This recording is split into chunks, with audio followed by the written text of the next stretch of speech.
కడప జిల్లా ప్రొద్దుటూరులో మున్సిపల్ అధికారులు అక్రమ వసూళ్లకు పాల్పడుతున్నారంటూ బీజేపీ నేతలు ఆందోళనకు దిగారు. వందల సంఖ్యలో చికెన్, మటన్, చేపలు దుకాణాలు ఉండటంతో ప్రతి దుకాణం నుంచి 1500 రూపాయలు వసూలు చేస్తూ అధికారులు జేబులు నింపుకోవడంతో మాంసం దుకాణాల యాజమానులు వాపోతున్నారు.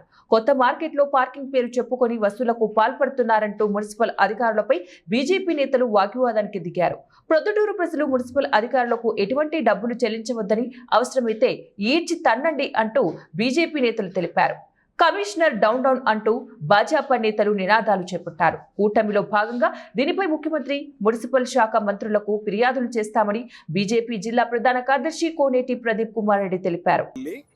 గేట్ అనేది అక్రమ వసూళ్లు ఇక్కడ చాలా తప్పుగా కలెక్ట్ చేస్తున్నారని చెప్పి దానికి సరిదిద్దుకోమని చెప్పిన తర్వాత ఇదే టికెట్లు చూసి ఈ టికెట్లు అన్నీ కూడా నా పేరు మీద ముద్రించినారు, చాలా తప్పు, ఇది చేయకూడదు, మేము వెంటనే ఒక 3-4 రోజుల్లోనే మేము చర్య తీసుకుంటాము అని మాకు కథలు చెప్పినారు. అంటే ఒక పార్టీకే మీరు కథలు చెప్పి పంపించినారు అంటే మీరు ప్రజలకు ఎన్ని సంవత్సరాల నుంచి మీరు కథలు చెప్పడం మొదలుపెట్టినారు? భయం లేదు. కలెక్టర్ గారికి చెప్తామన్నా భయం లేదు, మంత్రి లోకేష్ గారికి చెప్తామన్నా భయం లేదు. అంటే మీరు భయం లేకుండా విచ్చలవిడిగా డబ్బులు ఉన్నాయనే మదం ఎక్కిపోయిందా ఏంది? అసలు ఎన్డీఏ కూటమిలో భాగస్థులమైన మేము వచ్చి మీకు విన్నవించుకుంటే మీరు మాకు రెస్పెక్ట్ ఇవ్వాలి కదా, కొద్దో గొప్ప. మేమేం అడగలేదు.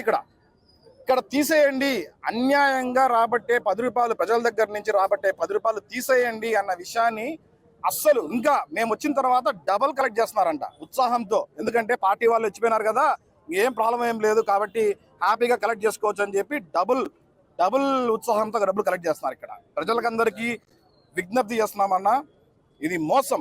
ఇక్కడ ఎవరు మీరు డబ్బులు కట్టాల్సిన అవసరమే లేదు, ఏ గెజెట్ లేదు, అదంతా అన్యాయము, ఫ్రాడ్. డబ్బులకు అలవాటు పడ్డారు.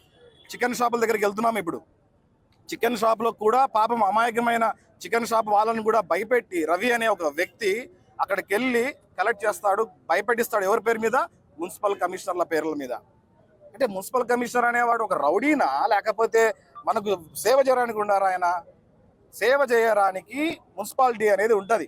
మున్సిపల్ కమిషనర్ గారు ఆ సేవ చేసే మందిరంలో ఆయన దేవుళ్ళగా భావిస్తారు అందరూ. అట్లాంటి వ్యక్తే కరప్ట్ అయిపోతే ఎవరికి చెప్పుకోవాలి? పోయి చెప్పినాము, అన్ని గురించి చెప్పినాం, అన్ని సెట్ చేస్తామంటాడు. ఆయన సెట్ చేసుకుంటానే ఉన్నాడు. ఆయన మీద ఏసీబీ దాడులు జరపాలని తెలిసి కొన్ని కోట్ల డబ్బులు ఉంటాయేమో ఆయన దగ్గర ఇప్పటికే. దయచేసి ప్రజలకు